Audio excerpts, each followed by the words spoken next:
the expectations of consumers growing and growing on same day delivery and next day delivery and all of those kind of things, your 3PL partner or your warehousing partner is something that is incredibly important. Hey everybody, I am Ben Weiss from Flippa, and this is the Humans of Flippa. I'm joined today by James, who's a really, really fantastic entrepreneur based down in lovely Australia, who relatively recently, sold a pretty incredible e-commerce toy store on our site. And we'll get to that at some point. But to start things off, I just want to say hi. Thanks for being here today. And obviously your business that you sold is based online, but I'm always curious, where did you start your career? Have you always been probably not always on the internet, but at some point you moved online? I'm just kind of curious how things came to be. What were you doing earlier in your career, and what led to this? Yeah, Ben, it's great to chat with you. And it's an interesting tale. My background for my past sins was as a lawyer, and I went and did 15 odd years as a barrister in Sydney, and then decided to go out into the commercial world. We did a recruitment company, my wife and I, for about another 10 years. And then in 2011, we started the toy business that grew into what we saw transact through Flippa recently. That's pretty wild. So, what steered you towards the toy business? Was your wife working in that, or did you just like toys? Look, there's a couple of factors behind it.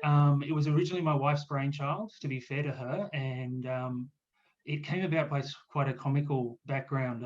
We moved to country New South Wales, and we wanted something we could do from home, and we were sort of umming and ahhing about what to do. And one night, my then young children were watching a show on television, a movie, Dustin Hoffman movie called Mr. Megorium's Magical Emporium, which is about a magical toy store that all the toys come to life and so on. And from about 3/4 of the way into the movie, that's what we were doing.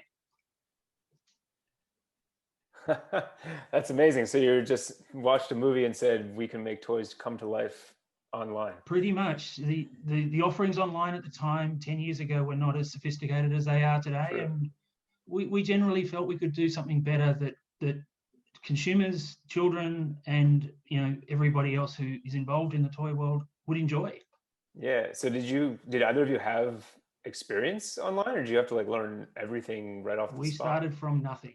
Wow. We had no background in e-commerce. We had no real idea of what we were doing. We started in a 20-foot shipping container, half of which was full of stock and half of which was sort of a packing area. And it gradually grew to 16 containers and got a little bit too large for us. So then we embarked on the next stage of growth into 3PLs and all those kind of wonderful things. That's really wild. I'm just so fascinated because you grew this to quite some size. What would you say was the hardest thing to get a grasp of? Look, there was stages where everything was hard. From the beginning, we struggled to get suppliers on board. The internet was a big Wild West as far as they were concerned, and more than 50% of general toy store suppliers or wholesalers refused to deal with online at all. So that was our first challenge. We were very fortunate to meet up with a distributor who essentially took us under her wing and smoothed the road for us, which was enormously appreciated, and she still is a major supplier to the business today. We then moved into a different set of struggles, which was once we had stock, we had to get people to look at the site, and that created all the usual SEO worries and image problems and all of those kind of things that we had to do. And we were again very fortunate to come across the gentleman in the UK, I should say, who really walked us through the process of SEO and empowered us to do our own SEO, which was really fantastic. And then I think that we had the same problem that every other e-commerce business had as we grew, was finding the right partner to do our warehousing with us. And with the depth of offerings across the internet, as well as the expectations of consumers growing and growing on same day delivery and next day delivery and all of those kind of things, your 3PL partner or your warehousing partner is something that is incredibly important for our journey anyway. Yeah, no, absolutely. It makes sense. I think a lot of people get into the online space and they forget how much actually takes place offline. Exactly. And look, my role in the business was pretty much 1000% offline. Everything I did involved, physical face-to-face stuff. Whereas, the other side of the business, which my wife did, Magda, she did a great job in just driving sales and working with suppliers. Yeah, it's really cool. And you ran it for what, about a decade? Just under a decade. Yeah, we're 3 months shy of a decade. Wow, incredible. So what like when did you decide, maybe it's time to pack it up and hand this off to somebody else?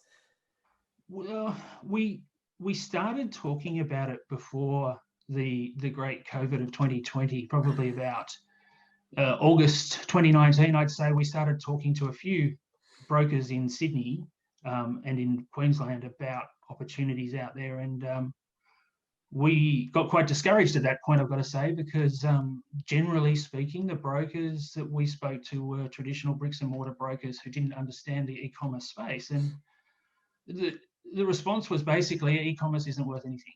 Mm. And we sort of sat on that for a little while and thought about our options and weighed them all up and decided that there had to be somebody out there. And we went searching to find someone who really wanted to market e-commerce businesses efficiently and effectively.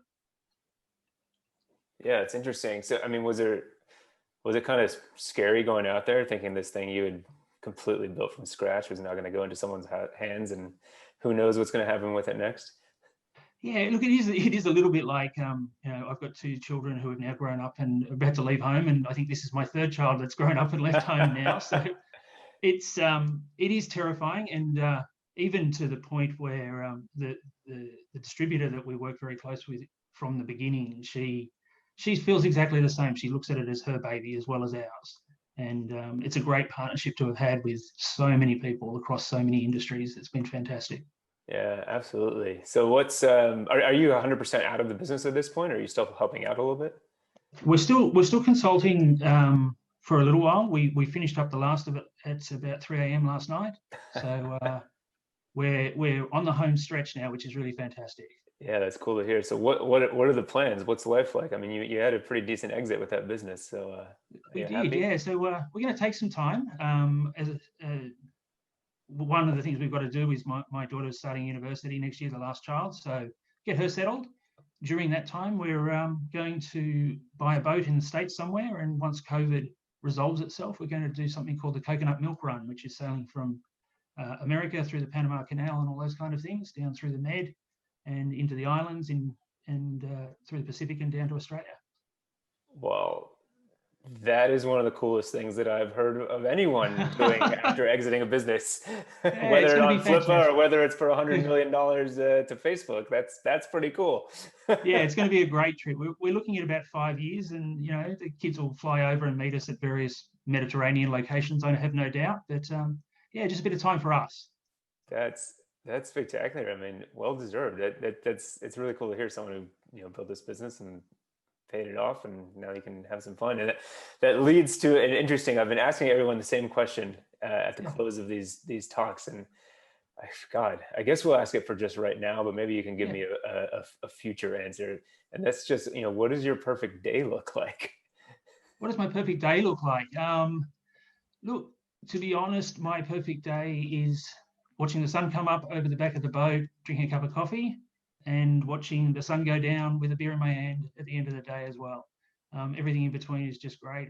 There's an old saying that sailors, a bad day on the ocean is better than a good day in the office, and that's my view as well.